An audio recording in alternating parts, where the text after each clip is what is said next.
Hello दोस्तों, स्वागत है आपका एक नए इन्फॉर्मेटिव वीडियो में। जैसा कि आपको पता है कि अभी बीपीएससी से टीचर की वैकेंसीज आई है, तो इसमें बहुत से लोगों को कन्फ्यूजन्स हो रहा है कि कैसा पैटर्न होगा, क्या होगा और हम एग्ज़ाम को कैसे निकालें। तो जैसा कि आपको पता है कि हमारे चैनल्स पे मतलब बहुत से विद्यार्थी ऐसे हैं कि जो मतलब इसी एग्ज़ाम को देंगे अभी। तो हमने एक साधारण सा पहले क्या है कि कोई भी एग्ज़ाम को आपको देने के लिए सबसे पहले उसका पैटर्न समझना ज़रूरी है। क्या समझना ज़रूरी है? एग्ज़ाम कैसे लेगा ये समझना सबसे पहले आपको ज़रूरी है। तो देखिए, सबसे पहले हम एक सिंपल वे में एक उसका जो सिलेबस है ना उसको अभी समझाने की कोशिश कर रहे हैं। उसको क्या कर रहे हैं दोस्तों? अभी समझाने की कोशिश कर रहे हैं। तो आइए अब हम लोग देखते हैं कि क्या होगा। पहले इसको बहुत ही एकदम कूल माइंड से आप समझने की कोशिश कीजिएगा, ठीक है? एकदम से कूल माइंड से इसको आप समझने का कोशिश कीजिए कि कैसे होगा। तो देखिए, अब हम यहाँ पे आते हैं तो हम अब बात करेंगे। तो सबसे पहला देखिए, हम बात कर रहे हैं कि 1 से 5 वाले का क्या होगा, ठीक है? तो देखिए यहाँ पे दोस्तों समझने वाली बात यह है कि सबसे पहले कि आपको टोटल 2 पेपर में एग्ज़ाम देना है। कितने पेपर में एग्ज़ाम देना है? 2 पेपर में। एक पेपर 1 जो होगा वो क्वालिफाई होना है, मतलब कि सिर्फ इसमें पास होना है आपको। इससे में पास हो जाना और इससे मेरिट वेरिट कुछ नहीं बनेगा, ठीक है? पेपर 1 में जो है सिर्फ आपको पास होना है। पेपर 1 आखिर होगा क्या? तो देखिए, हम ये लिखे हैं पेपर 1 भाषा का होगा, जो क्वालिफाइंग इन नेचर रहेगा। 2 घंटे का एग्जाम होगा और इसमें 100 मार्क्स के 100 क्वेश्चंस आएंगे, ठीक है? अब ये जो पेपर 1 है सारे लोगों को देना है, 1 से 5 वाले के, 9 10 वाले को भी और 11 12 के लिए, सबके लिए वही सिलेबस है और सबके बस पास ही होना है। अब देखिए, तो इसमें 25 मार्क्स का तो इंग्लिश है, तो ये तो आपको देना ही देना है। प्लस 75 मार्क का आपके पास ऑप्शन है, आप हिंदी दे सकते हैं, उर्दू दे सकते हैं या बांग्ला दे सकते हैं। ये तीनों में से कोई एक आपको चुनना है। पहला तो समझ गए, इंग्लिश तो आपको चुनना ही चुनना है। प्लस 75 मार्क्स में से हिंदी चुन लीजिए, उर्दू चुन लीजिए या बांग्ला चुन लीजिए, यानी कि 75 और 25 मिला के आपको टोटल कितना नंबर लाना है? 30%, यानी कि 30 नंबर लाना है। दूसरी बात है, इसमें कोई निगेटिव नहीं है। आप आंख मूंद के 100 क्वेश्चन बना दीजिए, 30 नंबर तो आ ही जाएगा। ऐसा तो नहीं है। जो बच्चा हिंदी लेगा वो ऐसे भी हिंदी में ही 75 क्वेश्चंस में वो लगभग 20 25 30 ले ही आएगा। इंग्लिश में भी कुछ पैसेज वगैरह रहेंगे, जैसे आप सीटेट का एग्जाम देने जाते हैं तो एक पैसेज वाला क्वेश्चन होता है, तो वहाँ से आप 5 7 नंबर ले ही आइएगा। तो पेपर 1 जो है बहुत ज़्यादा आपको कन्फ्यूजन क्रिएट नहीं करेगा, इसमें कोई बहुत बड़ा परेशानी नहीं होगा। तो हम उम्मीद करते हैं कि पेपर 1 के बारे में सारे का कंसेप्ट क्लियर हो गया होगा। मतलब कि आप इंग्लिश को 25 मार्क्स का एग्ज़ाम आपको देना है। इंग्लिश में कितने मार्क्स का एग्ज़ाम देना है आपको दोस्तों? 25 मार्क्स का। और ये तीनों में से कोई एक में 75 मार्क्स का आपको एग्ज़ाम देना है, और ये मिला के आपको कितना लाना है? 30। और आपको एग्ज़ाम में करके कितना आना है? तो 100 में 100 क्वेश्चंस करके आना है, क्योंकि इसमें कोनो निगेटिव नहीं है। लेकिन ध्यान रखने वाली बात है कि पेपर 2 में निगेटिव है, तो पेपर 2 में आपको ऐसा नहीं करना है, ये बात देखिए। अब पेपर 2 में आ जाइए, हम लोग बात कर लेते हैं। पेपर 2 में हम बात करते हैं तो पेपर 2 मतलब कि ये है 1 से 5 वालों की बात कर रहे हैं अभी हम। फिर हम लोग 1 से 5 वालों के बाद हम लोग इसके बाद एक वीडियो और आएगी जिसमें हम लोग बात करेंगे किसके बारे में? 9 10 वाले के बाद। फिर हम लोग 11 12 वाले बात करेंगे। सारे में अलग अलग हम बात करेंगे ताकि कोई कन्फ्यूजन किसी को ना रहे। अब पेपर 2 का नाम दिया गया यहाँ पे सामान्य अध्ययन, ठीक है? ये पेपर 2 होगा। ये कितने मार्क्स का होगा दोस्तों? ये होगा 120 मार्क्स का। और इसमें भी आपको कितने घंटे दिए जाएंगे? 2 आवर्स। इसमें भी कितने घंटे आपको दिए जाएंगे? 2 आवर्स दिए जाएंगे। ये ध्यान देने वाली बात है। यानी कि पेपर 1 में भी 2 घंटा दिया जाएगा, पेपर 2 में भी 2 घंटा दिया जाएगा।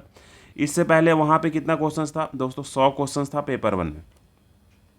पेपर 1 में कितना क्वेश्चन था? 100 क्वेश्चन था। लेकिन पेपर 2 में कितना क्वेश्चन है? थोड़ा सा क्वेश्चन बढ़ गया है। कितना क्वेश्चन बढ़ गया? 20 क्वेश्चन बढ़ गया। अब यहाँ पे सबसे इंपॉर्टेंट बात है कि इसमें निगेटिव रहेगा, तो हाँ आपको निगेटिव इसमें रहेगा। समझ में आया?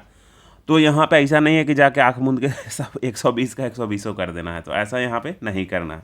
और दूसरी बात, 120 नंबर में ही जो आप नंबर लाइएगा उसी पे आपका सिलेक्शन होगा, यानी कि इसी पे रिजल्ट आपका बनेगा। 120 नंबर में आप जो नंबर लाइएगा दोस्तों, उसी पे आपका क्या होगा? रिजल्ट बनेगा। तो आइए इस वाले जो है इसको हम लोग बहुत ही ध्यान से समझते हैं। तो देखिए यहाँ पे कितना कौन कौन सा पोर्शन होगा सामान्य अध्ययन में 1 से 5 वालों में।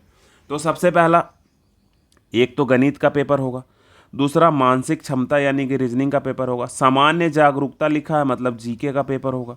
इसके बाद समान विज्ञान यानी कि साइंस का पेपर होगा, सामाजिक विज्ञान, तो इसमें भी सामाजिक विज्ञान में भी यही सब आएगा, हिस्ट्री पॉलिटी करेंट, ठीक है, बिहार, ये सब का रहेगा। यानी कि समान जागरूकता में आप करेंट और बिहार को रख लीजिए, मतलब ये दोनों लगभग मिली जुली सरकार के जैसा सिलेबस है।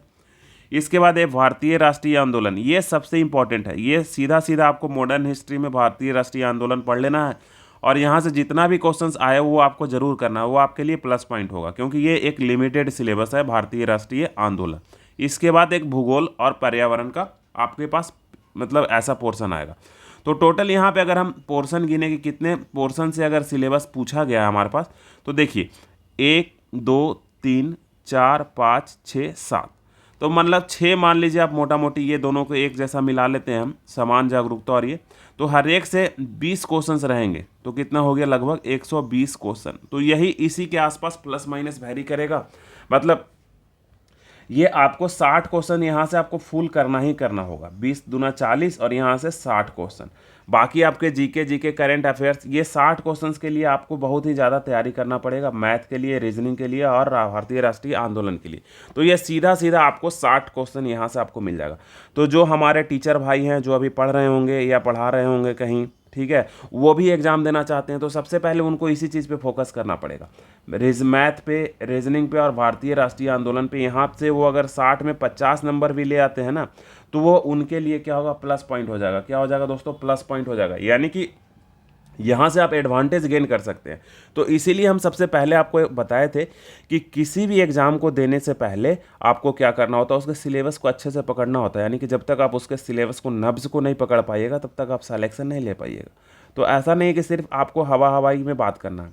और अगर हमारे चैनल्स के आप पुराने विद्यार्थी होंगे तो आपको पता होगा कि यहाँ पे जो भी हम यहाँ पे पहले एक्सपेरिमेंट उसको करते हैं, हम खुद ही समझते हैं, उसके बाद बताते हैं, ऐसे ही हम कोई वीडियो नहीं लाते हैं। वीडियो में क्या होता है, डेप्थ होता है।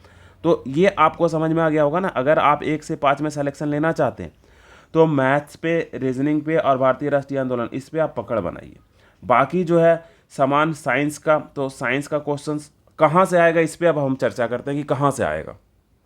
तो देखिए वहाँ पे नोट में लिखा है दोस्तों कि समान अध्ययन का जो पेपर होगा वो कहाँ होगा, प्राथमिक विद्यालय के पाठ्यक्रम SCERT से संबंधित होगी। अब SCERT क्या है, तो सबको पता होगा, बिहार में जो BTC की बुक चलती है वो बिहार में जो पाठ्यक्रम वगैरह डिसाइड करता है वो SCERT ही डिसाइड करता है। नेट पे आप सर्च करके देख लीजिएगा SCERT, तो आपको पता चल जाएगा।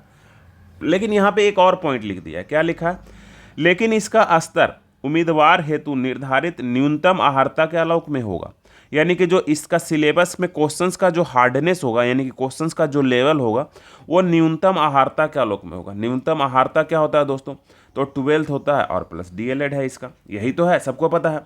तो अब ऐसा थोड़ी ना होगा कि 12th का क्वेश्चन पूछ जाएगा। जैसे कि अब बिहार SSC ने इंटर स्तरीय एग्जाम लेता है तो उसमें भी 12th होता है, तो वो क्वेश्चन कहाँ से पूछता है, अप टू 10 तक से ही तो पूछता है, ठीक है। तो यहाँ पे हमारा बस एक सजेशन है कि लूसेंट और ऑब्जेक्टिव, उसका दोनों ये सफिशिएंट है। लूसेंट को एक बार आप थ्रूली शुरू से अंत तक आप पढ़ जाइए, सारा उसका पोर्शन नहीं पढ़ना है, जो जो सिलेबस में कहा है वही पोर्शन आपका पढ़ना है। तो शुरू से आप अंत तक पढ़ जाइएगा तो ये आपका काफ़ी होगा, इससे ज़्यादा क्वेश्चंस कहीं से आने वाला नहीं है। तो जो लूसेंट की बुक है वो बहुत ही काबिले तारीफ बुक है, यानी किसी भी एग्जाम्स के लिए। तो दूसरा है कि आप इसके कन्फ्यूजन्स में ना रहिए, निर्धारित न्यूनतम अर्हता के आप डेप्थ में ना जाएं, सीधा आप समझिए कि क्वेश्चंस पेपर जो जनरल एग्जाम के लिए आप तैयारी करते होंगे, जब टीचर आप बने होंगे या पहले भी जब आप पढ़ाई करते होंगे, चाहे आप टीचर हो या अभी स्टूडेंट हो, तो जो जनरल कंपटीशन के लिए आप पढ़ाई करते हैं वही सिलेबस होगा, उससे ज़्यादा इसमें सिलेबस नहीं आना है। समझ में आ गई बात को। तो यही हम पूरा डिटेल अगले वीडियो में हम 9 से 10 वाले के बारे में बात करेंगे। तो ये हमारा टोटल 1 से 5 तक वाले में हो गया। तो वहाँ पे जो लिखा हुआ था उसी को हम यहाँ पे क्या करें, एक बार सही से सब लोगों को समझाएं। अगर आप दोस्तों में ये वीडियो ज़रूर से शेयर कीजिए कि सबसे पहले उनको समझ में आना चाहिए कि भाई हमारा सिलेबस क्या है, ठीक है। तो पेपर 1 क्या है, नॉन नेगेटिव है, इसमें 100 का 100 क्वेश्चंस करके आना आपको। फिर से हम एक बार रिविजन्स करवा दे रहे हैं। इसमें इंग्लिश में आपको 25 और ये तीनों में से कोई में एक में आपको 75, कोई एक आपको 75 नंबर का एग्जाम दे देना है। तो इसमें 30 नंबर आप ले ही आइएगा, इसके लिए नो बेफिक्र रहिए, सब लोग 30 ले आएगा। और बाकी यहाँ पे 120 लाने हैं, मेन यहीं पे इसी पे आपका क्या होना है, सिलेक्शन होना है। तो ये सबसे इंपॉर्टेंट आपका है दोस्तों। तो आप ये वीडियो देखे होंगे तो नीचे ज़रूर से कमेंट कीजिएगा कि आपको ये वीडियो देखने के बाद आपका जो कन्फ्यूजन था वो क्लियर हुआ कि नहीं हुआ। तो आप जो बिहार, और दूसरी बात है, जो BPSC उतना बड़ा सिलेबस जारी किया है ना, उसके पीछे भागने का ज़रूरत नहीं है, जो यहाँ शॉर्ट फॉर्म में सिलेबस दिया है ना, इसी के पीछे आप भागिए, इसके पीछे भागिएगा तो आप रिजल्ट में पक्का जाइएगा। ठीक है, तो यही वीडियो में इतना था दोस्तों। अगले वीडियो में हम लोग 9 से 10 वाले में बात करेंगे। तब तक के लिए धन्यवाद, और नीचे कमेंट जरूर कीजिएगा कि आपको इससे क्या इन्फॉर्मेशन मिला। धन्यवाद।